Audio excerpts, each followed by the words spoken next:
So our trend for our Oscars review, which is now our third year running, We have to do it every year. we talk about why the Oscars suck. We'll talk about the voting process and how movies go up and how they win.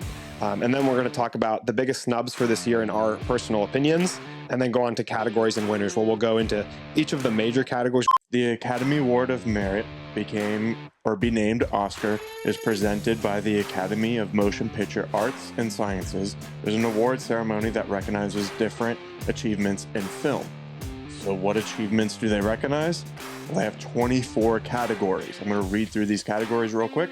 No, it's really cool that Denis Villeneuve was nominated for this. He was clearly the best director of the year, And Ken, he's one of the best directors of our time right now, of our generation, and his movies are phenomenal, and I'm so happy that he was actually nominated for something that he deserved. Ken, you remember he didn't get nominated. Brolin was like, hey, I'm gonna quit acting if he's not nominated. Thank God he was nominated, so he's not gonna quit acting, He actually didn't get the nomination. Oh. Welcome to Backseat Directing, where we talk about movies, TV shows, comics, and more. We're your hosts, Andrew and Aaron. We put out new episodes every Monday and Thursday. And on this episode, we're going over the 2024 Oscars. 3, 2, 1, action.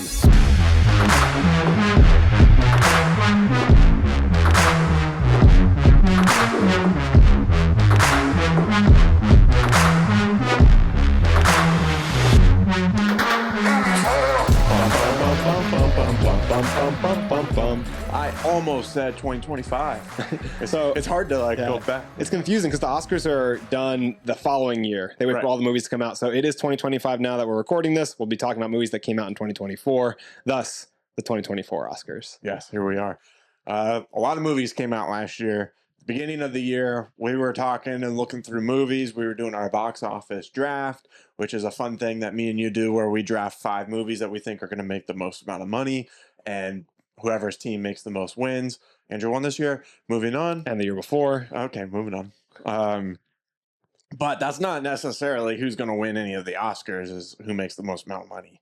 A lot of times the box office does not line up with the Oscars, which is why I partially don't like the Oscars. I don't like this episode. I don't like watching the Oscars. I don't like how they distribute the awards for the Oscars. Yeah, that's one thing that I wanted to talk about. So our trend for our Oscars review, which is now our third year running, we have to do it every year. We talk about why the Oscars suck. What makes the Oscars suck, and why do they suck so bad? So one of the things I have pulled up here on my phone is the IMDb's movies with the top 20 ratings for the year, the highest rated movies of this year, and comparing those to what movies are Oscar nominated. Best 20 movies. Okay, this is a subjective, someone's list of the best 20 movies. So that is not the highest rated. But I'm sure that's pretty easy to find, right? Let me you talk and I'll try to find something. Yeah, because I want to compare that and see how many of these Oscar movies, especially the Best Picture nominees, are going to be on there. So just to give you guys an overview of what we're going to look at in this episode, we've broken it down into 3 major categories. First, what are the Oscars? After we discuss this, then we can get into what are the Oscars. Aaron's going to explain what they are. We'll tell you guys how they work. A lot of people just know it as this snobby award ceremony where artsy movies get to pat themselves on the back, but we'll talk about the voting process and how movies go up and how they win. And then we're going to talk about the biggest snubs for this year in our personal opinions, and then go on to categories and winners, where we'll go into each of the major categories. We'll probably skip things like documentaries that not as many people are familiar with, but we'll go into the biggest categories and talk about who's nominated by the Academy, who we think the Academy is going to pick, who we want to win, and then we'll talk about movies that we, whether nominated or not, think should be nominated, it should win. All right, I'm still looking here. It's harder than normal to find, right? Yeah, I thought it would have been one of the first things that come up, and it just seems to be all subjective lists. I want to see what the order of the highest rated IMDb movies of this year were. I have an idea. So I pulled up IMDb. All movies from January 1st, 2024 to December 2024. And then I can sort them by user rating. Thank you for staying with us here, everyone. We should have had this already prepared. Yeah, this is IMDb is just not optimized for this, so we may not be able to do it. What might be a little bit easier is to go over to Letterboxd and try to do the exact same thing. All right, let's see what you got. So, Aaron, in the meantime, do you want to talk about that first category of what the Oscars are? Yeah, so every year, Andrew makes me read this paragraph that I wrote up the first year that we did this, and I think that's actually pretty helpful. The tradition. Yeah, People like it. it sets the tone of like what the or it defines what the Oscar is for everyone, both of like why it's created and also how it works. Because I think it's not as straightforward sometimes. So the Academy Award of Merit be named Oscar is presented by the Academy of Motion Picture Arts and Sciences. There's an award ceremony that recognizes different achievements in film. So what achievements do they recognize? Well, they have 24 categories. I'm going to read through these categories real quick. We have Best Picture, Actor, Actress, Supporting Actor, Supporting Actress, Directing, Original Screenplay, Adapted Screenplay, Cinematography, Production Design, Editing, Original Score, Original Song, Costume Design, Makeup and Hairstyling, Sound Mixing, Sound Editing, Visual Effects, Foreign Language Film, Animated Feature Film, Animated Short, Live action short, Documentary Feature, and Documentary Short. And we will be covering all of those today, except for the short film related categories, the documentary related categories, the international feature film, and then probably won't cover makeup and hairstyling or original song. But all those other major categories we'll cover. You'll hear what all the nominees are. You get all that information here. So who votes for this? Because it's not the people. So if the people aren't voting, me and you aren't voting, the listeners of the show aren't voting, who's actually voting? The Academy Awards are voted on by the Academy of Motion Picture Arts and Sciences, a group of industry professionals totaling around 10,000 members with almost 9,500 eligible to vote. Sucks to be those 500 that are in but can't vote. This group is broken down into 17 branches, which is pretty much most of the categories here. Each branch votes for its respective profession. So actors vote for actors, directors vote for directors, and so on and so forth. But everyone votes for the best picture. But how does the best picture voting work? Because you would think that they just tally up all the votes and whoever has the most wins. No. That makes too much sense. That would be too easy. Too obvious. So we can't do it that way, right? That's the way you would think it would go. The world doesn't work that way. Okay, so Best Picture voters rank the nominated movies from highest to lowest. If a film gets more than 50% of the votes, which is highly unlikely, it wins Best Picture. So that's the goal. It needs more than 50%. The film with the least amount of votes is eliminated, assuming no one's above 50 yet. The film with the least amount of votes is eliminated, and they take the second place votes on the ballots of those who voted and now eliminated their first vote. So the least amount of votes for the movie, if you voted for that movie, we go to your second vote, and then that is added to the total tally. This process continues, eliminating the lowest voters and redistributing as needed until one of the films breaks that 50% threshold. The goal is to award the film that is the favorite, or at least close to the favorite. The highest ranked of most people. All of the people in the Academy. Yeah, this Motion Picture Arts and Sciences. This description actually reminds me of one of the movies that's discussed here, which is Conclave. If you might know what I'm talking about if you've watched a lot of the movies that are on this list, but in Conclave, it's about deciding the next pope, and they take all these cardinals and sequester them in a room for like days or maybe weeks, and they keep continuously voting, I think until someone gets a 2/3 majority to be nominated for the papacy, however it's pronounced. Right to me. I've heard both ways. It takes forever because somebody will have like 50% of the votes, but they just keep voting and the numbers shuffle around a little bit here and there, and it's just unnecessarily complicated and long. Yeah, don't you? I mean, look, I'm not the smartest person. I'll admit that. But wouldn't it just be easier to just tally up the votes? Give it to the majority. Yeah. Majority rules. Would that be wrong? Like, why is this way better? We always try to complicate things, like with American politics. It's like, how can we make this so complicated? We have all this technology to use the general vote, and we're still like, nah, the electoral college just seems like fun. Yeah, that also makes no sense at all. But yeah, like I understand this system, like how it's working logistically, but I'm not understanding why it's a better system. Yeah. Maybe someone smarter than me in the comments can let me know why this is better, because I'm not going to look for it on my own. I think you already said like the basis of why, which is the movie that the most people like the most, instead of just the movie that is most people's number one. You know, because maybe like 30% of people pick, or maybe 40% of people pick this one movie and that's their number one, but then maybe 90% of them have a number two. That's like, yeah. So I think that makes a little bit of sense, I guess. Also, something that I learned this year, which is how they get access to watching the movie. So when you're in the Academy of Motion Arts and Sciences voting body, it's the responsibility of the production company to provide you with access to that movie. And because they want you to vote for the performance they're putting up, or the movie they're putting up for Best Picture, or what have you, they want the accolades that come with that. It's their job to give you access to watch the motion picture. They send out the movies to everybody. So if you are in the voting body, you're going to get all the Best Picture nominees somehow emailed to you, mailed to you. You'll have access to all those movies. You're expected to watch. There's 10 Best Picture nominees. You're expected to watch all 10 of them to make an informed vote. Like, that's part of your job, is to watch those movies. Terrible. Well, apparently there's been like, I don't want to call it a scandal, but there's been a lot of talk lately about people not watching all the movies. I mean, how do you make sure they're all? There's no way to make sure that they do. They're not running a quiz on the movies like reading counts in elementary school before you. So in order to submit your vote, you have to answer like these 3 questions about the movie. There's been a lot of rumors. I'd fail the quiz even if I saw the movie. Well, that too. But there's been a lot of rumors that people are just voting for the film that they are.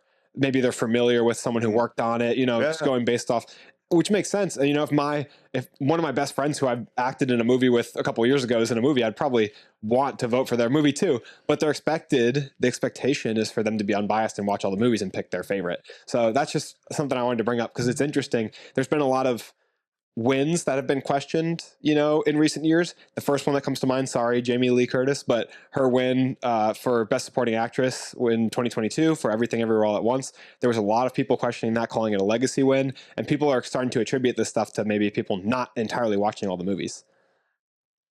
Interesting. I personally, every year I watch more and more percentage-wise of the Oscar-nominated movies, and every year I become less enthusiastic with the Oscars as a system, because I've watched more movies in this last year, 2024 releases, than any other single year of my life. And just come to find out that all of my favorite movies that I think are the best have been snubbed and not nominated. So that kind of brings us into our next category to talk about snubs. This is, I think, a very vitriolic and fun place to go, because I think it's what a lot of people are interested in. What movies we're all want to talk about, what we're frustrated about. And for me, the biggest hat to throw in the ring is Dune Part 2. Never heard of it. So you and me both love Dune Part 2. I know it wasn't your number one favorite movie of the year, but it was. You have something on the end of your hat right here, actually. Now that I look at it, you got it. But it was in your top 5. Maybe your second favorite after Alien Romulus. I don't want to tell you where it was. Oh my God, it was 4, wasn't it? Was it 4? I just remember being upset. I guess maybe that's wishful thinking, putting it at your 2 spot. But we both really enjoyed it, and it's watch our episode. It's inarguably been snubbed for a few categories. I think that it's impossible to argue. I think objectively, you're looking at Dune Part 2, this huge epic, this saga takes place over a long period of time across different parts on this fictional planet, Arrakis. It's a huge feat to create this movie. Yes, it's nominated for Best Picture. Yes, it's nominated for visual effects. Where's the nomination for Denis Villeneuve for director? That is, to me, probably the biggest single snub of the year. It's probably because most people can't pronounce his name. He's been nominated. He's been nominated before. Yeah, so that's ridiculous to me. I'm glad to see it in cinematography, but I expected this movie to have nominations for a few of the technical categories, because that's obvious.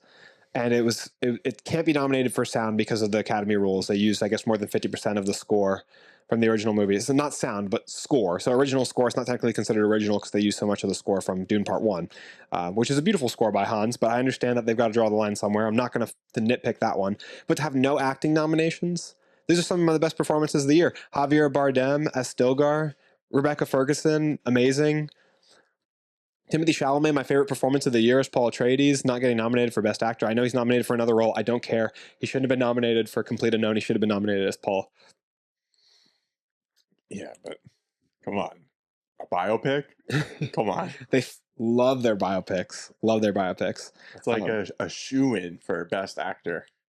The other big snub for me is Challengers. I mean, Challengers is not seen on our list of Academy nominees, which is insane. How's that one movie with the girl in it, right? What are you doing? Arron has seen Challengers. I'm being the Academy. As right? Challengers anywhere on here? You have your stuff marked no. on it. So not a single nomination for a movie that I think should be nominated. Luca Guadagnino should be nominated for Best Director. It should be nominated for sound and editing. Yeah. At least. And then for the Tashi Duncan performance, Zendaya should be, she's my personal pick for Best Actress for the year. Her or Lily Rose Depp for Nosferatu, but I'd still probably pick Tashi Duncan from Challengers because that Zendaya performance should be at least nominated, at the very least, for Best Actress. I felt like when I watched the trailers for this movie, I was like, this feels like an Oscar, like, kind of bait movie. That's the thing, is these movies don't even feel like, they're not Marvel movies, which I don't think Marvel movies are inherently bad. I don't think the Academy should discriminate against them, but I know they do. So I think Challengers just isn't even in that vein. It's not sci-fi, it's not horror, it's not superheroes. So why is it not getting the attention it deserves? For what purpose? That's why I don't like the Oscars, because I like kind of more on the blockbuster side of movies, and those just never really show up in the Oscars, you know? Like, and don't get me wrong, I can respect like the movies that are more like films, you know? I like those too. I especially like the filmmaking process, so I can appreciate when a movie's very well made, you know? But a lot of these movies on this list, I have no interest in seeing, and or I haven't heard of outside of people saying that it was nominated for an Oscar. It's like, you go take a poll to like our family, or, you know, like, I bet you none of my family would have heard of any of these movies. Probably wouldn't have heard of Emilia Perez or The Brutalist or Maria. Yeah. And like, I feel like that just doesn't line up, you know?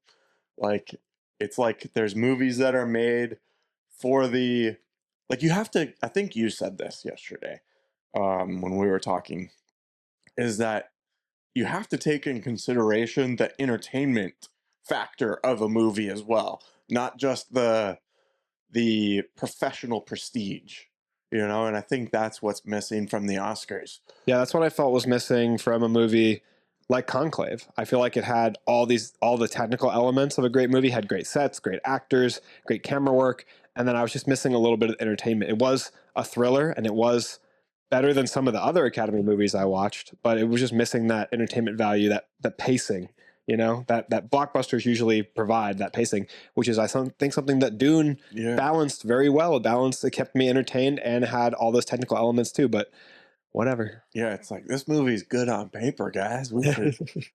We should hold it to a higher standard. We'll probably get into some more snubs as we go along, too, but let's get into our individual categories. Yes, definitely. We have a lot. If you are watching this far, thank you so much for watching. Make sure you hit that subscription button and notification bell so you don't miss any other of our episodes. Yeah, we post. Here's what I was going to say. A little brain fart there. We post every Monday and Thursday our full-length episodes, so make sure you check those out. Andrew, what's our first category that we're going to be going over today? We're using the 2025 Oscar ballot from Letterboxd, so we're just going to go in the order that they. Oh, they got the wrong year on here.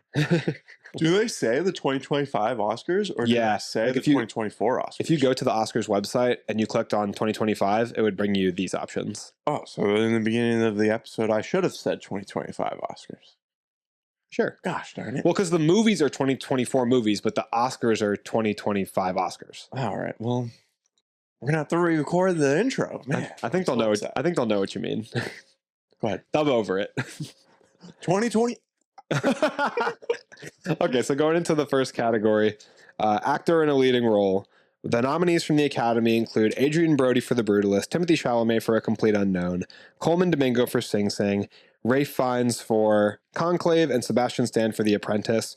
The only one of these, so this is one of the categories where I'm not doing great because I haven't seen The Brutalist or The Apprentice, which if I watched The Brutalist, it would fill out so many of these categories for me because it's nominated like 8 times. But my personal favorite from these picks is Sing Sing, Coleman Domingo. That's who I would pick, even though I love Timmy Tim. I think if I was going to guess who the Academy is going to pick, I probably would guess Timothy Chalamet for The Complete Unknown. I know that's a little bit of a dark horse pick. I know that Adrian Brody's been winning a lot of the award circuit for The Brutalist. Well, he just won the last award show, right? So the SAG Awards is the last one I'm familiar with, and Timothy Chalamet won that one, yeah. So I think that kind of, but I think that's the first one he's taken home out of like all these, the BAFTAs and the Golden Globes and all that. But I think the Oscars might have him picked because my understanding, the Studio Actors Guild makes up a lot of overlap with the voting body of the Oscars acting group. So that's my guess. But I have personal picks too. Do you want to go into yours or do you want to go right into the personal picks? Well, I can't pick any of these that I think are going to win because I haven't seen any of these movies.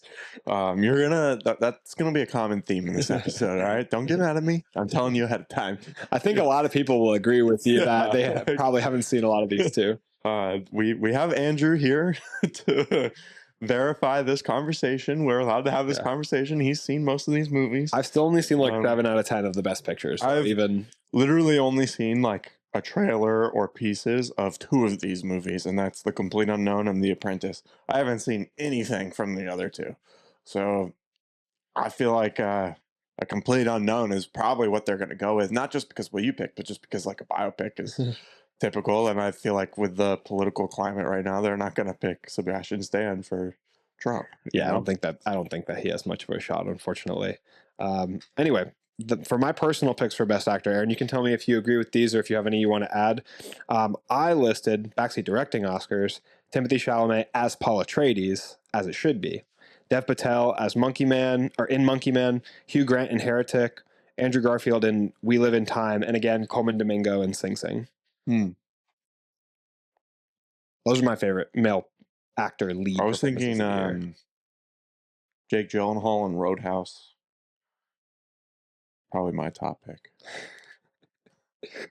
Aaron, you're not going to get a second of Aaron being serious in this whole episode. I'm just here for a good time, you know? But you guys have already heard me say my personal pick outside of the Oscars is Timothy Chalamet as Paul Atreides for the year. That's my number one. One of my favorite performances, I'm going to look up his name. Is it going to be from Alien Romulus? Because it's coming up in supporting. Oh, well then, yeah. we'll get there. Sometimes it's hard to tell like who's supporting and who's the main. You know? Yeah, he just won an award. I want to say maybe it was the Critics' Choice Awards. He won the guy who plays Andy, right? Yeah, he won Rising Star, like Best Rising Star, like it's like new talent. And I think a lot of studios are starting to look to him because his performance was so magnificent in Alien Romulus, so dynamic and like, you know, technically excellent.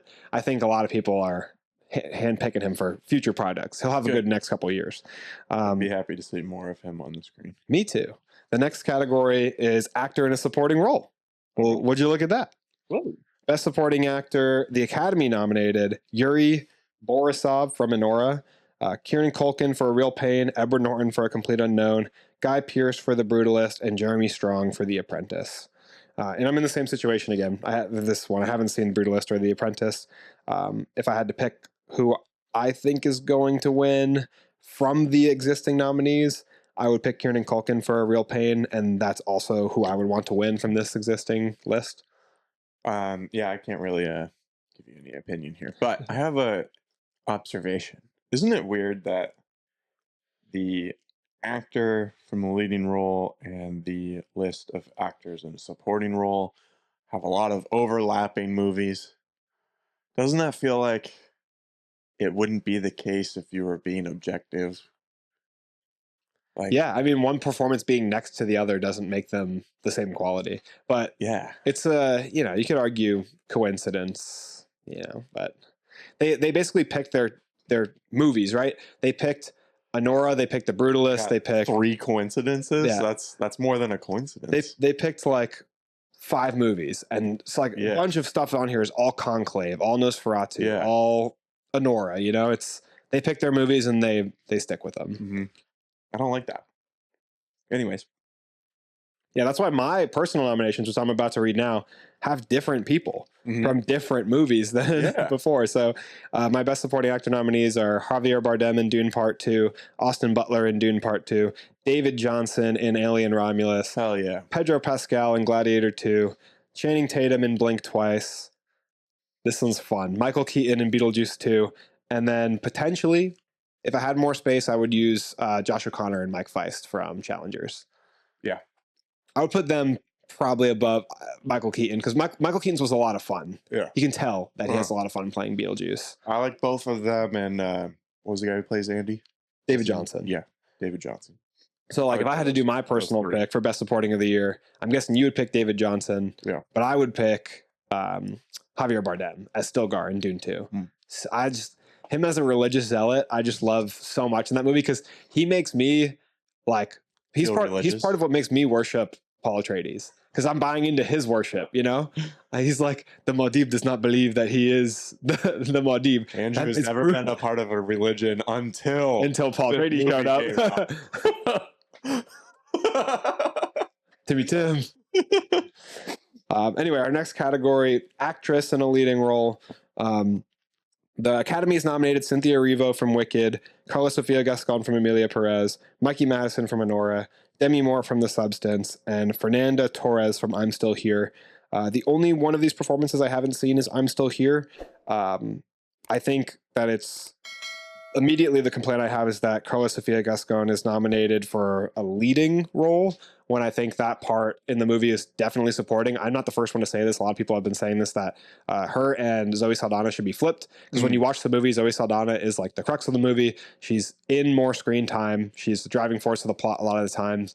The character herself, Emilia Perez, is just the name of the movie. I don't know if that's where the miscommunication comes from, but the producers of the movie have to campaign for who they want for that part. So they picked her as the star of the movie. So I just disagree with too political. Like, oh, they'd probably be more about it because it's her name on the title, so we got to go with that. Yeah. I don't even know. Yeah.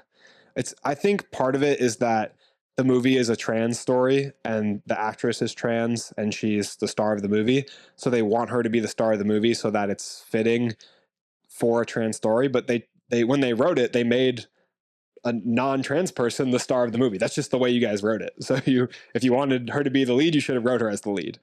But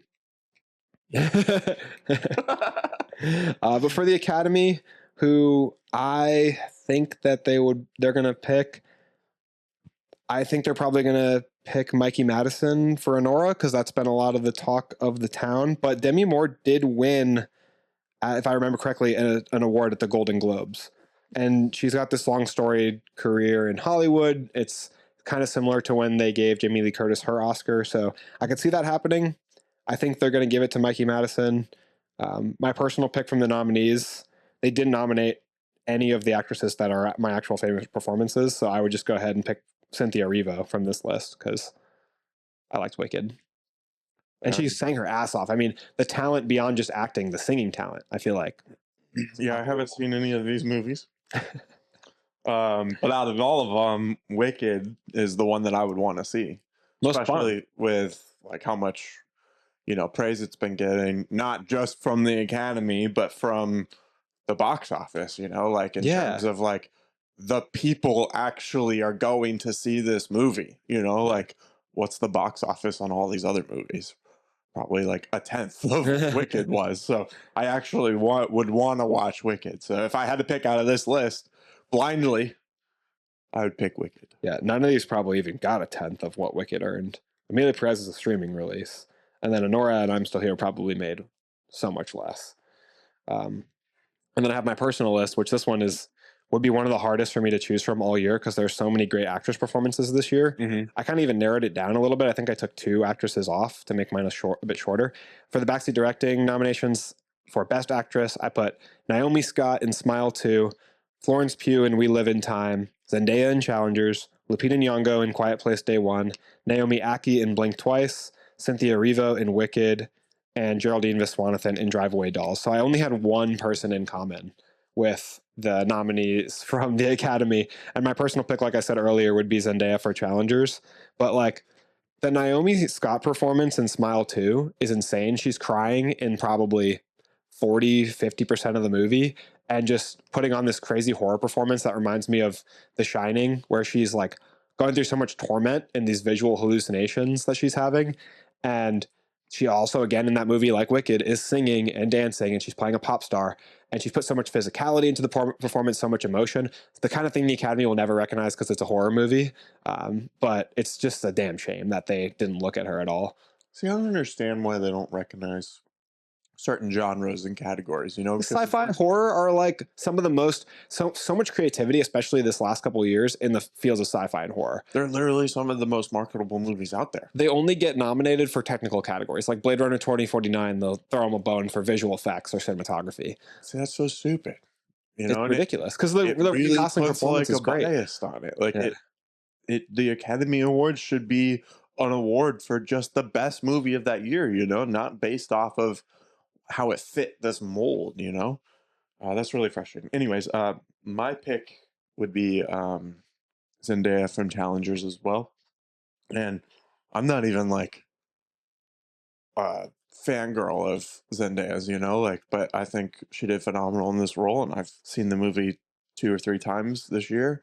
So I definitely like that. I feel like Anna Joy Taylor and Furiosa could have been recognized as well. Yeah, it's a great performance. Another epic saga of a movie. Yeah, and then I can't forget about Dakota Johnson, Madam Web.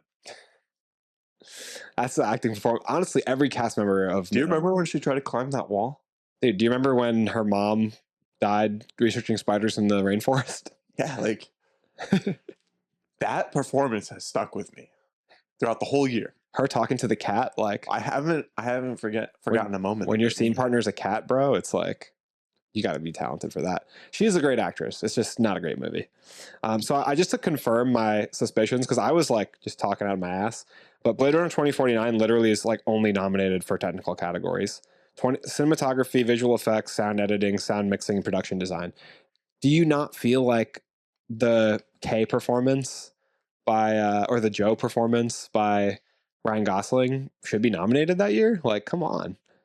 Yeah, dumb. Really dumb. Yeah, some good additions that you had there to our list. You know what a good like birthday present would be? What? Steel cover of that movie. Oh yeah. I don't even know when your birthday is, so yeah. I was thinking like, oh man, whose birthday's coming next? But then it's like, shoot, it's yours. So never mind. Gonna have to cut that from the edit it out. Exactly. Let's revisit this conversation. What time of year is it again? Your birthday's not for like 7 months. It's pulled further away than that, isn't it? My birthday? It's already almost March. Yeah. I know, but well, I guess 8 months. Yeah. Anyways, just remember that for next year, all right? So the next category is actress in a supporting role. The Academy nominated Monica Barbaro for Complete Unknown, Ariana Grande for Wicked, Felicity Jones for The Brutalist, Isabella Rossellini for Conclave, and Zoe Saldana for Emilia Perez. By my best guess, I think that the Academy is going to pick Zoe Saldana for Emilia Perez because that has been the trend. She has won pretty much every award ceremony that's gone on, all the big major ones. How was her performance in the movie? Was she good? So good? It's because I like her as an actress a lot. Yeah, it's not my pick for the year. I think that she's probably the best part of the movie because her singing and dancing and like physical performance is to me the best, most entertaining in the movie. Like when she's moving in like the choreographed dance it's okay numbers. Yep, the choreographed dance numbers. She has like a really cool flow. Like it's really draws your eye line, you know. She is charismatic, and so I think she's the best in that movie. I don't like the movie that much. That kind of hampers my view of the performance. I mean, she's in some of the biggest movies that have ever been made. Yeah, it's also hard for me too to judge line deliveries and stuff because most of the movies in Spanish, which I do like. I watch a lot of anime, so I do read a lot of subtitles, but it's just a little bit different to like really try to judge somebody's performance because I'm watching anime just having a good time, chilling. Yeah, you're not watching the. I'm not actor's judging how. performance Yeah. So live. this is really drew my focus in two directions. But I think that they'll pick her. I think if I had to pick somebody, I'd probably pick Ariana Grande in Wicked. I think that's the most fun. And I came out of that movie loving her performance in Wicked. Because when I was shocked and excited when I saw she was nominated for Best Supporting, because like obviously Ariana Grande can sing and she hits high notes and she does great stuff in this movie, singing, dancing. But the acting is what really impressed me because she still brought it. Like from when she was younger and she did a lot of comedy, this role, she was really funny. And she just surprised me. Like she was super entertaining to watch on the screen. Yeah, this was one of those movies that I feel like I was really surprised by your reaction of the movie. Yeah, because I think we did a trailer reaction, and I don't think either of us were like jumping up and down to go see this movie. I think And then like so many people like this movie though. It's yeah, won over so and many. then afterwards, like you were like, "This is one of the best movies I've seen this month," and you're like, "Possibly even the year." And I was like, "Oh my gosh, what? Really?" And I think Ariana Grande, in terms of the casting, might be even my favorite part of the movie. Which I love Cynthia Erivo. I love her singing. She's does great in the emotional moments in the movie. But Ariana Grande is just really captivating in this movie. I liked her a lot. So. Yeah. I have my personal picks too. Well, don't you want to hear what I have to say about these movies? Oh yeah, have you seen them? I have not. That's what you wanted to say. My personal picks for this category are a little bit weird. It's one of the shorter ones I wrote. For backseat directing nominations for Best Supporting Actress, I chose Ariana Grande in Wicked, Adria Arjona in Blink Twice. If you haven't seen that movie, check it out. Renee Rapp in Mean Girls, and Rebecca Ferguson in Dune Part 2. Those are my picks. And my personal favorite supporting actress performance of the year, I would probably be inclined to pick Ariana Grande in Wicked. I don't know. Adria Arjona in Blink Twice is really good. It's like apples to oranges because one's really emotional and somber and a thriller and this harsh material, and then one is Wicked and it's fun and she's singing and dancing. Yeah. So I have a really hard time comparing them. It would be one or the other, but I might pick Ariana Grande. I'm going to go with Ariana Grande from Wicked. I like it. We're ready to go on to the next category? Yeah. This is a really fun one. The Oscars nominations for Best Animated Feature Film, they nominated Flow, Inside Out 2, Memoir of a Snail, Wallace and Gromit, Vengeance Most Foul, and The Wild Robot. I think if you've watched the show for a while, you know what my pick is. I'm curious to find out what yours is. Memoir of Snail. No. I don't even know what that movie looks like. I have never heard of that until this moment right now in my life. You look it up. The animation is weird. It looks like claymation. It looks super depressing. But for my personal pick, I'm going to pick The Wild Robot. And I think the Academy is going to pick The Wild Robot because I think they have. But I did this to myself the other year with Spider-Verse. I was like, there's no way they're not picking Spider-Verse. And then they didn't. So I could be stupid. But I feel like The Wild Robot is just so obviously the best movie in these nominations. Everyone's telling me in the comments when I was complaining about this, like, bro hasn't watched Flow. I've watched Flow. I just didn't like it. There's no words in the whole movie. Flow is all about animals, and there's not a single word in the whole movie. I did not like that. Really? Not a word in an hour and a half. Yeah, I couldn't do that. I thought it was a boring movie. And Inside Out 2 is great. That's the other movie the Academy might pick because they love Pixar. But The Wild Robot's so emotional, so heartfelt, using really creative painted style animation techniques, really cool uses of lighting, visual storytelling, and the music is astounding. The voice performances are heartbreaking. So I've been in my head just hearing voice performances from The Wild Robot since it came out. In my head, I'm like, I'd say you shine like new. Like, oh my, like I feel the emotionality of this movie and it's stuck with me. You want to know what I have to say about this guy? I really want to know because I know you've seen I know you liked Inside Out too, so I want to know what you thought about. Yeah, I've seen Inside Out 2 and The Wild Robot. I think those are the contenders. Um, Watch Flo win. I will say though that I used to play the Wallace and Gromit game, so like I'd be actually interested in watching that movie. I think it's on Netflix. I think so too. Right. I would pick gut reaction, The Wild Robot. Yes, you have my respect. Just because I feel like it was just a little more unique Mhm. Which I mean is kind of no fault to Inside Out 2 because it's a sequel, you know, because the first Inside Out was very unique, you know, and it had a really cool concept. And I think they did a great job of expanding on that and bringing in new emotions, and they portrayed those emotions really well. I really liked how they portrayed anxiety. Um, Ennui. and, but I think The Wild Robot was just, it was different. It was new. It was refreshing. It was sad, like you said. It was emotional and it was happy, and it kind of hit every part, you know. And I Some think Inside Out did too. I think these are really close for me. You know, like depending on which one I've watched recently, and you know, like my mood, I feel like I could flip flop them. It's not close for me. Yeah, I know. Long neck, dude. Sometimes hearts have conversations of their own. I feel that. The accident that killed your family saved your life. Oh my gosh, dude. I'm Feel on the same boat. You know? it. I feel like we don't have to do a backseat directing pick on this one. I mean, we've Yeah, my nominations are pretty similar. I would have nominated Memoir of a Snail. I would have maybe nominated Rude. Transformers 1 instead. That was a fun movie. Okay. But yeah, we don't really need. We know what we. I would pick Wild Robot hands down. Yeah. Then going into cinematography. Cinematography. Aaron's favorite thing about film. Let's see if he's seen any of these cinematography movies. So the Academy nominated The Brutalist, Dune Part 2, Amelia Perez, Maria, and Nosferatu. Can we please hear like some different names?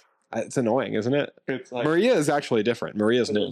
there's no way that the like objectively that the movie with the best actor's role and the best actress role is also the same movie with the best cinematography. And, you know, like I'm these with you. movies unless it's the Dune. best on every single level. You know, I mean, like, Dune literally does, but it didn't get nominated for all of them. it's annoying. Yeah, Dune is up there in a lot of these categories for sure. Um, and that's the only movie I've seen in this category. So I would pick Dune too. I would also pick Dune for cinematography. I think the Academy is going to pick Dune, but Nosferatu is the only movie I've seen all year that is remotely challenged Dune in my eyes for the title of best cinematography. Really? Um, Even compared to our pick that we would want to be added to this list? oh, Alien Romulus. Mm-hmm. Yeah, it's incredible. It looks incredible. You have to see it. So my yeah, I named what I thought. I think the Academy will pick Doom Part 2, and I'm picking Doom Part 2. Mm-hmm. I think there's a slight chance they pick Nosferatu, though. So for cinematography for backseat directing, I put Alien Romulus, Dune Part 2, Blink Twice, Joker 2, Smile 2, Nosferatu. Joker 2, Smile 2, Nosferatu. I gotta see Nosferatu 1. That was literally my letterbox review when I wrote it. I was like, I gotta go watch Nosferatu 1. I think Joker 2 is kind of crazy that it's not on here. I know it wasn't. Hey, it's not my favorite movie. I'm surprised to not 10 be. out of 10 cinematography. At the beginning of the year, I would have bet so much money that cinematography would have been on here, and then performances for Joaquin, and maybe editing stuff like that. But it's nowhere to be found. It really is a incredibly well shot movie, regardless of what you think about the quality of the story. It's a gorgeous movie. Yeah, I was going to bring that one up, and Alien Romulus, and even Challengers. Yeah, that's a good point too. Did I not write Challengers on my list? Jeez, That's a snub by backseat crazy. directing. No, I think that movie is gorgeous too. And then like the nighttime scene is really cool. They made like tennis like new and fresh to people who aren't into tennis, you know, like, and then they also somehow made the whole movie not about tennis at all.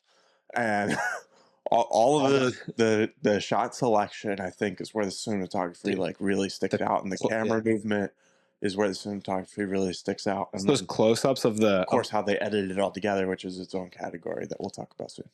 Like those close-up shots of like the racket in the hand, like sweat dripping off, and like the ball. Yeah, isolate. Like they really. I like how patient they are too. Like at the end, like they really build suspense of like what's gonna happen, and I like how long that it takes. You know, like they're daring in that way of like really drawing out the pacing. You know, because especially like nowadays, it's like go go go. You know, and this movie has a lot of go go go. So it's really cool that at the end they like flip it upside down and they're really slow. And I Yeah. like that. How do they not nominate Alien Romulus for this category? Dude, How's it not no, obviously one of the best looking movies of it the was year? my favorite movie of the The year. lighting's so amazing. Yeah. Cool, super cool camera movement too. Like when they're running down the hallway and the camera is like dollying back super, super fast. The space scenes, some of the best space scenes I've ever seen. They were phenomenal. Yeah, like the reflections on windows of this beautiful And planet. Yeah. like when the ship first like took off with the first planet was Oh, stunning. Like I think you leaned over to me and you're like, "Geez, what a flex!" Yeah, because they didn't have to go that hard. It's like all the clouds in the sky and the lightning in it. Freaking amazing. Yeah. And then of course when the ship is like crashing into like Saturn's rings or whatever, like it was so cool. When they first showed, I think the planet's called Jackson Star. When they first went outside and then they kind of tilt up at the sky, I was like, we're in for something special because this looks great already. It looks so good. It was phenomenal. But anyway, we sung its praises. Let's go on to our next category, costume design. The Academy nominated A Complete Unknown, Conclave, Gladiator 2, Nosferatu, and Wicked. Again, those are the Academy's nominees for costume design. I think this is one of the better sets of nominees. I probably, in my list, I think I threw Dune Part 2 in there as well. It's in everything in my list. I also gave a nod to Deadpool and Wolverine because there's a lot of costumes in that movie. Yeah. And they look cool. Like all the different Wolverine costumes, those are sick. Like when he's chained up to the cross or the X. That's cool. But super cool costume design in that movie. I think that for costume design, I would bet that the Academy is going to pick Wicked or Nosferatu. But I feel like they like movies like Nosferatu. I think this one could go either way. Super 50-50 on this one. I'm going to say that they are going to pick. I'm gonna call a wild card and say that they're going to pick Wicked. And I'm going to say that my personal favorite for costume design for the year was Wicked, just because it's Nosferatu looks great, but it's like got this grungy feel, and Wicked looks great and it's fun, and I like that it's fun. Yeah, I've only Goofy and seen silly. Gladiator 2 in this category, and it was great costuming. This is the first category I think where I've seen every movie. Finally, there you go. We will not see a category where we've seen every movie. I feel like the Academy will kind of lean towards Wicked, though. I don't know. I just have this feeling for it. It's very unique kind of costumes. We've seen historical period piece style costumes before, and Wicked is just very different. So this next one I'm really excited to talk about. It's directing. The most upsetting one. No, it's really cool that Denis Villeneuve was like nominated for this. Like he was clearly the best director of the year. And like Ken, he's one of the best directors of our time right now, of our generation, and his movies are phenomenal. And I'm so happy that he was actually nominated for something that he deserves. Ken, you remember? he didn't get nominated. Brolin was like, "Hey, like I'm gonna quit acting if he's not nominated." Thank God he was nominated, so he's not gonna quit acting. He actually didn't get the nomination. Oh. hold on. Oh wait. Oh, he's gonna break our tiny little studio. This is the dumbest thing ever. Don't Hulk out. It is really, really dumb. And it's not just dumb that he's not nominated. It's dumb that Luca's not either. But the Academy's nominees for directing are Sean Baker for Anora, Brady Corbet for The Brutalist, James Mangold for A Complete Unknown, Jacques Adelard for Amelia Perez, and Coralie Farge for The Substance, which are, well-directed movies. Not as well-directed as Dune, in my opinion. Dune Part 2, amazing masterpiece, like I've already gone at length to say. Super complicated, difficult to direct, and super well executed. And then Challengers, also like directing a tennis movie, but making it about sex, but making it also about tennis, and also making it about friendship and relationships and romance, and telling that visually. They never say, there's not a line in the movie where they go, this isn't about tennis, but the story shows you that visually, and the directing is so strong, the performances are so strong. It's really annoying to not have this movie get nominated. This is more than tennis. I think that, what's the trend, Ben? I mean, Jacques Adelard's won, I think, at the Golden Globes for Amelia Perez. Sean Baker won an award somewhere recently. I was watching his speech for Anora. I think it might have been at like an Indie Film Awards. There's been a little bit of controversy with Amelia Perez. I don't know if that trend will continue into the Academy. Awards. I'll still say Jacques Adelard. Sorry, I'm mispronouncing his name. Jacques Audiard for Emilia Perez is who I think they're going to pick. Personally, I would choose absolutely nobody. Um, I would, I would. I did not vote for this. What's that? What's that? Conor McGregor thing? Where he's like, "I'd like to take this opportunity to thank absolutely nobody." I guess maybe I would pick Coralie Farge just because I'm annoyed at the other nominees. I really don't like the third act of The Substance, though. I thought it killed the movie for me. If I just pretend that third act doesn't exist, I can pick her more comfortably. You guys know my heart and soul is with Denis Villeneuve. That's who I truly pick. My backup is also not nominated because Luca's not nominated. Aaron, thoughts? Director for Challengers, right? Yeah, Luca Guadagnino. Yeah, I feel like he should have been nominated. Obviously, didn't need Villeneuve, and then Dev Patel for Monkey Man. Yeah, I mean that's an incredible feat, and he started it, and I think, and like he went through a lot to get this movie made, and I really think that's cool. There's another one too, Fede Alvarez for Alien Romulus. I hate to keep bringing up the same movies, but they were great movies. And if it's a Best Picture nominee, might be deserving of a Best Director nominee because who's the at the helm of the ship in the movie. I actually wrote down some movies here for Best Director. For my personal picks would be Dune Part 2, Blink Twice, Zoe Kravitz, directorial debut, knocked it out of the goddamn house. But I do want to see it. Yeah, everyone should watch it. I already said it earlier in this episode. For a directorial debut, especially, it's amazing. I personally would have nominated it. Yeah, Dev Patel. And then I have Wicked, Alien Romulus, The Fall Guy, David Leitch. Incredible directing in that movie. Hard movie to direct. Challengers and Drive-Away Dolls. Drive-Away Dolls not getting any attention this year either, but that was a really awesome movie. Yeah, I think it's just crazy. Like Blink Twice is specifically in the department of directing, camera work, acting. Knocked it out of the park. I cannot believe that that's the first movie that somebody directed in their career. All right, let's go on to our next category. Next category is film editing. The Academy nominated Anora, The Brutalist, Conclave, Emilia Perez, and Wicked for Best Editing. Again, for those last couple ones, I've seen all the movies, and I'm just not super impressed. I think that, again, that Dune Part 2 is a more difficult movie to edit. But I think the Academy is probably going to pick... I think Emilia Perez. I think they're going to pick. But my personal pick from the list here, I'd pick... I honestly don't know. I really wanted to pick Dune Part 2, but they keep not nominating them. My personal pick, I'll take Wicked again. Yeah, I haven't seen any of these. So I really don't know. I just haven't seen The Brutalist. I think they're all well edited movies. I don't have a problem with the edit in any of these movies. I don't think they're bad. Yeah. I think Emilia Perez probably was a very difficult movie to edit because it has musical numbers, because there's unique, vignettes and camera tricks on the screen at different parts of the movie. There's parts, what's it called when you, basically split screen, I guess. I don't know if there's a more technical term for it, but there's multiple moments of split screen in this movie, which has got to be hard to edit. I just don't want to pick Emilia Perez because I didn't like it that much as a movie. If I can separate that part of my brain, then maybe I would pick Emilia Perez too. I would probably have Challengers win. I would like to probably nominate Alien Romulus. I know, same one. Dune Part 2 for sure. I agree. I also liked Rebel Ridge a lot too. Yeah, it's a good movie. I thought it was edited well. And then what was another one?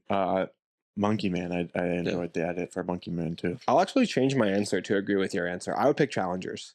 I really like the edit for Challengers. I like the length they hold shots.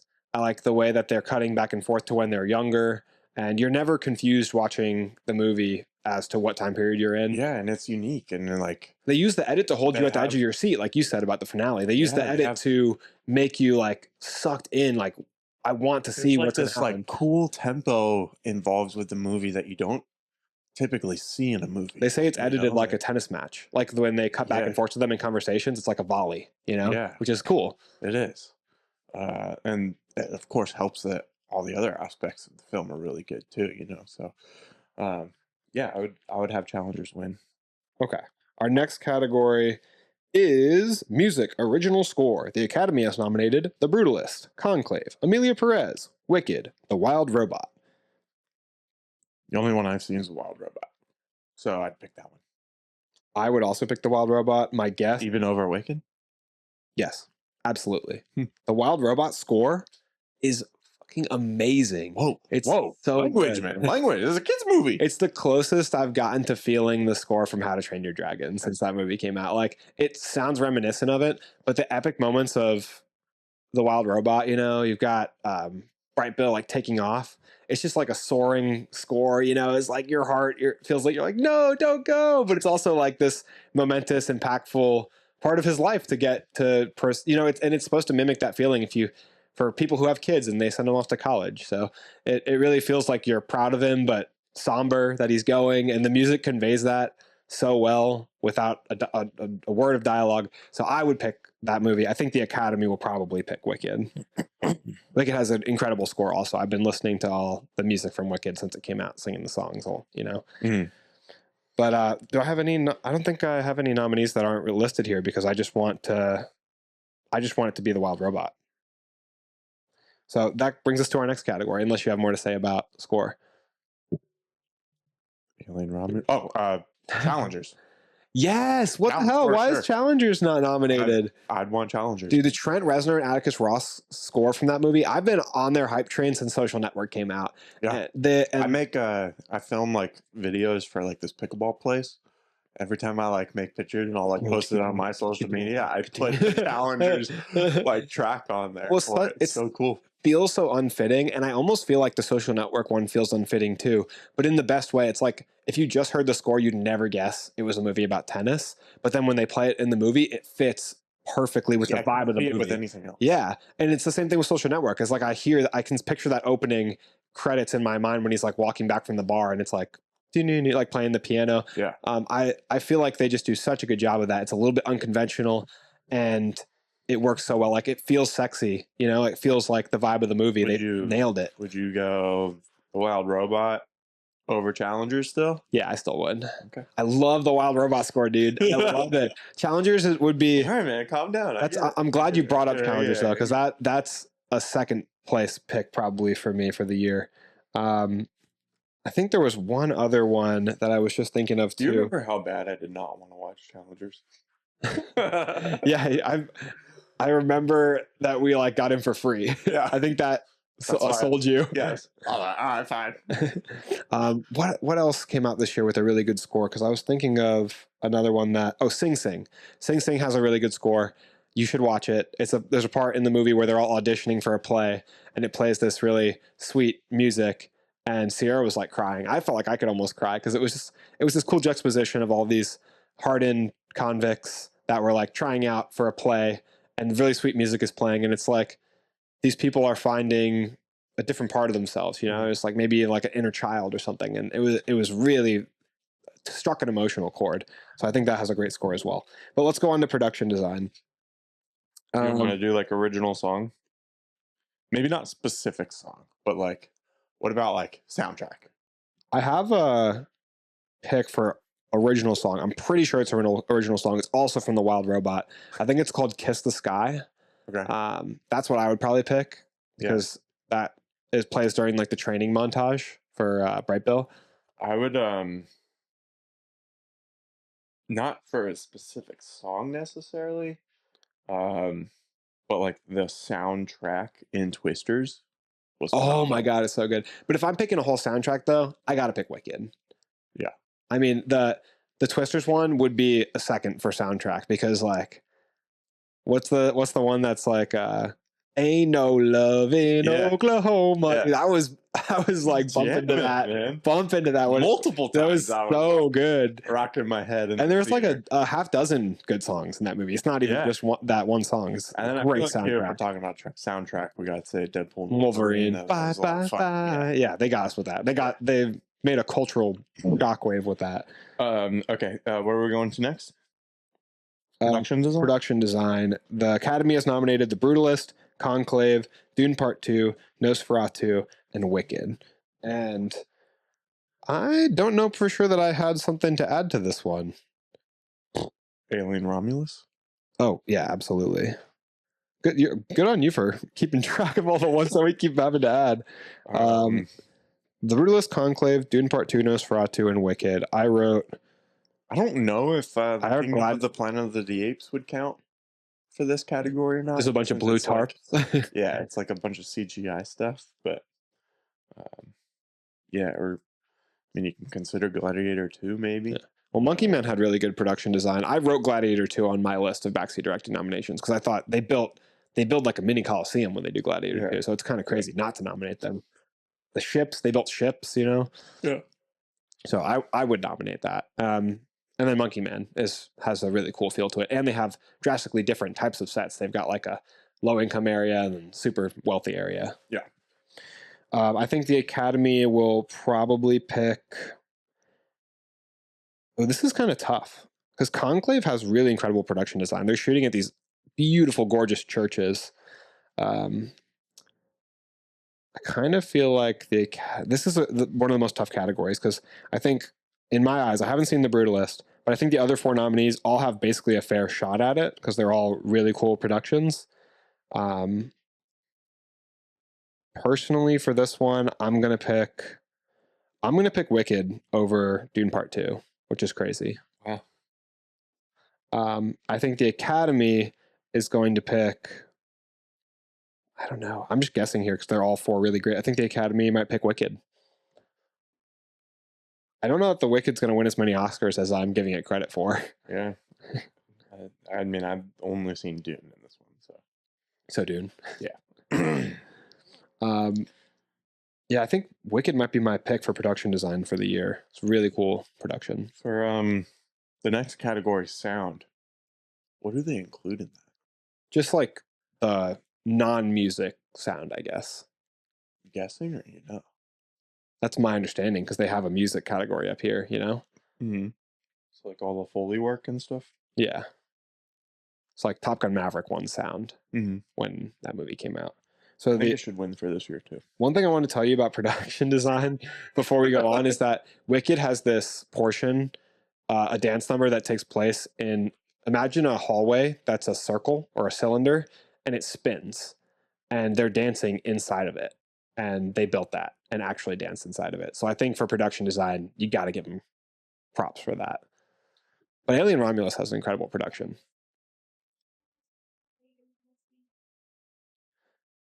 And then for sound, the Academy nominated A Complete Unknown, Dune Part 2, Amelia Perez, Wicked, and The Wild Robot. And I think that the Academy is going to give this one to. I'm at a loss again. I think that the Academy will give this one to either Amelia Perez or Wicked or A Complete Unknown because of the musical aspect. I think the Academy will probably watching Dune in Dolby, religious experience. Watching Dune in Dolby and feeling those vibrations. Watching Dune with a surround sound system in your bedroom. Get you going. Man, so I'm going to pick Dune for who I want to win. I think the Academy, I'm going to say that they're going to pick. I'm at a toss up for this one, man. I'll say that the Academy is going to pick Dune Part 2 also. But any of these are good picks. I mean, I could see them picking Amelia Perez. I could see them picking any of them. What do you think? I mean, I've only seen Dune and The Wild Robot in this category. I feel like Dune sticks out more to me for sound. The Wild Robot has really cool sound too, though. Yeah. So, but I'll pick Dune, I guess. Like all the sounds there's probably dozens of sounds they use for Raws alone, and then all the other creatures and animals. Yeah. But that's got to be one of the toughest ones I've had to decide so far. That and like costume and production have been really hard ones to decide. Then the next category is visual effects. The Academy, I think, actually has some pretty good nominees for this one. Yeah. More on point than some of the other categories. They nominated Alien Romulus, Better Man, Dune Part 2, Kingdom of the Planet of the Apes, and Wicked. And I think that the Academy is going to give this one to Dune Part 2. Mm-hmm. I think from the ones listed here, I'd have to also pick Dune Part 2. What do you think, Aaron? I think I wouldn't be surprised if Dune Part 2 wins. Um, but I feel like Kingdom of the Planet of the Apes is the bigger feat here. And of course, I love Alien Romulus. Like I've been drooling over this whole episode, but Kingdom looks so good. It looks Yeah, so good. That water scene was amazing. I think Uh, if I isolate Kingdom from comparing it to previous Planet of the Apes movies, I probably would be more unbiased in my choice. yeah, I think the technical aspect of the CGI and the way that it looks is far more in depth and whatnot than the other movies nominated. Not to say that they don't also do impressive things, you know. Um, I feel like when you said I don't know if this is like the the marker of what makes something good is how hard it is. But you said that for editing, you were like, none of these That's how I always judge films editing. Yeah, were like hard edits, you know? And I don't know if that means that like just because one was a little bit harder than the other, seemingly, doesn't mean that one isn't better than the other. Um, I feel like in this case, though, like it's really hard to overlook that part of it, you know? I mean, this was 4 movies in the making, you know, to be able to get to this point. These other movies that were all nominated, very, very good. Etterman, I think actually looks like the CGI of the monkey looks really good. I saw a VFX artist react breakdown on the Corridor Cruise channel, and that was really cool. And it made me excited. And actually, I want to watch the movie yeah, because the of it. movie was a huge flop, unfortunately, financially disappointing. Doesn't mean it's bad though. No, I'm And not saying it's bad. and I do think it's an interesting concept too to have the main character be like the CGI character. Yeah, I Um, think it's unique. I don't like the concept though. It doesn't make a whole lot of sense to me. I like it. I mean, I haven't seen it, so I don't know if it like lands. You know, Yeah, um, from what the guys in the corridor crew were saying was that it did land and that it was really cool. Um, and then I haven't seen Wicked, but people seem to really enjoy the way that movie looks. So yeah. I think you really kind of turn in my head here a little bit. I could see Kingdom of the Planet of the Apes winning. Dune, what they do on like a large scale, like the sequence with the giant machine that him and Zendaya take down, that's what I'm saying. it Like, looks so I good. don't know if it'll win per se Yeah, because I feel like Dune is like this bigger of a movie. You know, it feels it bigger. made a bigger splash, I guess, Yeah, even if they're both and better like Kingdom movies. of the Planet of the Apes is my least favorite of the franchise, you know, but visually it's phenomenal, especially compared to things this year. So like, yeah, I'd be I surprised. could see them winning. I would I would pick that one. That's another really tough category. Mm. There's some tough categories in here, that's for sure. Going on to, I don't have anything else to add to their nominees. I think they Yeah, picked great nominees for yeah. this portion. Going on to the next category is writing adapted screenplay. The Academy nominated A Complete Unknown, Conclave, Amelia Perez, Nickel Boys, and Sing Sing. My personal pick from the nominations here is easily going to be Sing Sing. I don't Unfortunately, I don't think the Academy is going to pick Sing Sing. I kind of think they might pick Conclave. I'm going to make that my guess. The Academy picks Conclave. But Sing Sing is really phenomenally Can you written. describe what an adapted screenplay is? So adapted screenplay means that it's based on source material, basically. So So like a book or something? yeah, so in my additional nominees for the backseat directing nominations for adapted screenplay, I put Dune Part 2, right? Because Dune Part 2 is based on a book, and Hmm. they turned it from a book into a screenplay for a movie That's instead of crazy just that that's not on here. Um, right, right. I would maybe even suggest it wasn't The Wild Robot a book too. Yeah, that's a good pick as well. For adapted, I also put Wicked, Hmm. and I put Sing Sing on our list, but they have it on theirs as Yeah. well. Um, so my personal pick for the year for adapted screenplay, um, just specifically for the screenplay, I think I would pick Sing Sing.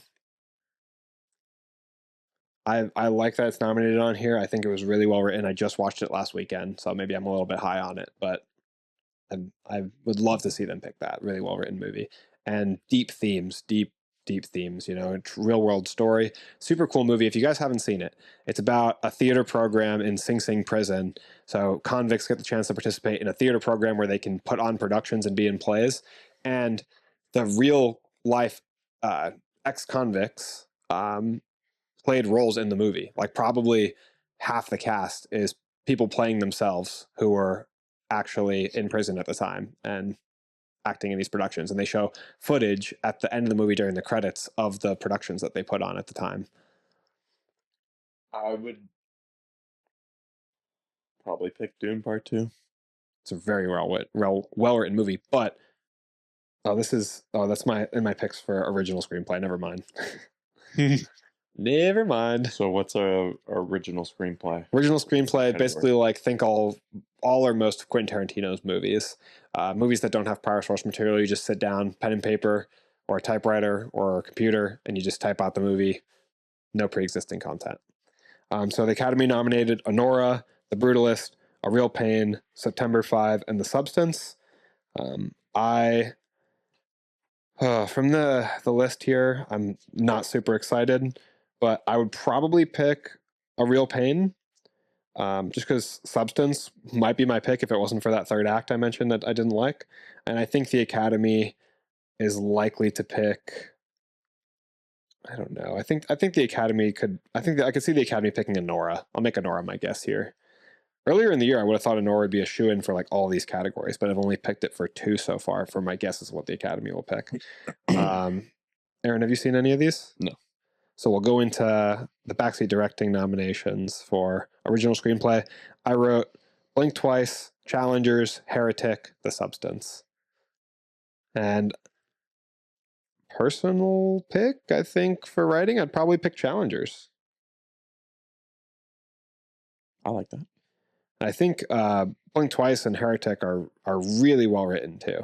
I think wait, what? Oh, The Substance is already on here. But Heretic has this really cool religious questioning themes, and it's very interesting. And Blink Twice is just like crazy twists and very dark. And that movie shocked me a couple times watching it. But I have to pick Challengers just because it's the relationship dynamics, the dialogue. The dialogue is so strong. Mm-hmm.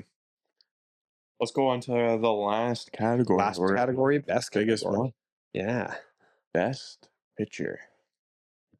Aaron.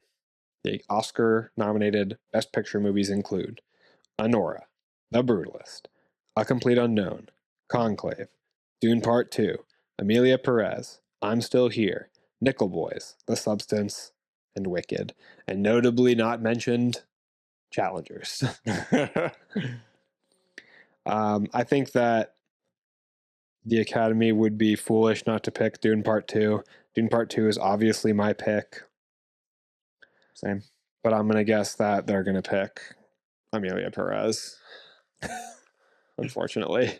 Yeah, I can't even guess, you know, like Amelia Perez has like 11 nominations or something. It's like tied with the Return of the King, Lord of the Rings movie for most nominations in history. Yeah. You got to watch the movie because I don't know why.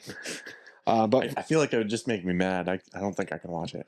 For my personal list of Best Picture nominees, I wrote Dune Part 2, Blink Twice, Challengers, Alien Romulus, Wild Robot, Inside Out 2, and Sing Sing. Excuse me. Gross. But I think those were some of my favorite movies of the year. And that's basically why I picked them, because I think my favorite movies of the year should be the best movies of the year. There we go. And my personal pick, again, Dune Part 2. Very nice. We've give Dune Part 2 so many awards if it was our Oscar season. Yeah. Dune Part 2, Alien Romulus, Challengers, The Wild Robot, Inside Out 2 are all up there for me.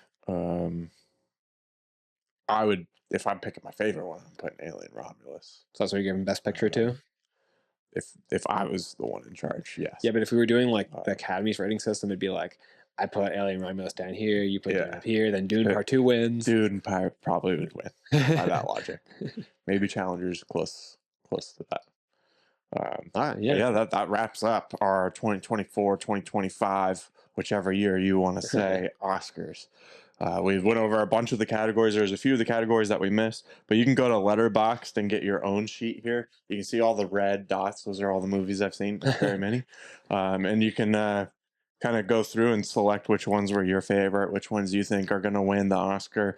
And then you can like watch along this weekend on Sunday and see how close you were to getting them right, and see how far off or close to your taste the Academy is. And that's what I'm going to be doing this Sunday. We really appreciate you guys watching. I know this is probably a long one. Thanks so much for sticking it out with us. This is a fun episode for me every year. Favorite episode of the year for me. I look forward to this one. Aaron hates the every single time that we do it, but I'm glad that this happens every year. Glad. See how he says it happens, like it happens to him? No, it happens like for me. But thank you guys so much for watching. Please make sure to like, subscribe, hit the notification bell so you don't miss our content. We put out 2 episodes a week, one on Monday, one on Thursday. Sometimes every once in a while I'll get an extra episode in there. What? So that's why you want to make sure that you don't miss that notification bell. Yeah, don't.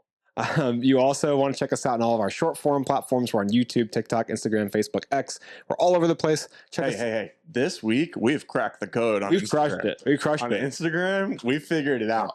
Big Dog here has 100,000 views on a 200,000 views. Dude, crazy. Dude, we figured it out. We've had an average of probably what? 200 views? No, not even. Probably like 50 views. Like 122 on the channel for the 2.5 years that we've had an Instagram. And our highest viewed one was probably like what, 2,000 maybe? Yeah, this past week we've been balling out. Make sure to check that out. See what people are so interested to watch. Check out our Instagram and give us a follow on there. Also, share us with friends and family. It's the best way to help the show grow organically, and we want to get more people into this community. Aaron, if they want to dive deeper into the community and chat with us, is there a way to do that? No. Oof.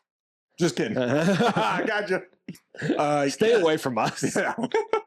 No, definitely. If you want to dive in a little bit deeper, we have a Discord. It's linked in the description of this video, so you can click on that and join in. It is going to cost you, though. Oh, how much is it now? The amount of entertainment that we're providing in there is unmatched. We talk about movies and TV shows that we're watching at the time. What are some of our favorite moments of those movies and TV shows?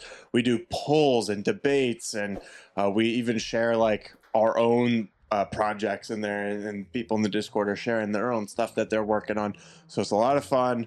It's always popping off. If you're seeing Andrew and I look at our phone in the middle of these episodes, it's probably because someone Discord's going on. Had something in the Discord that we're checking in on.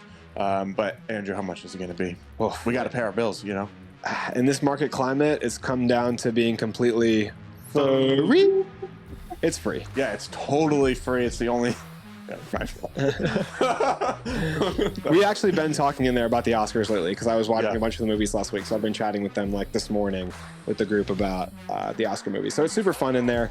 Go ahead and join in if you want to. It's a really good time. Absolutely. Thanks so much for watching, and that's a wrap.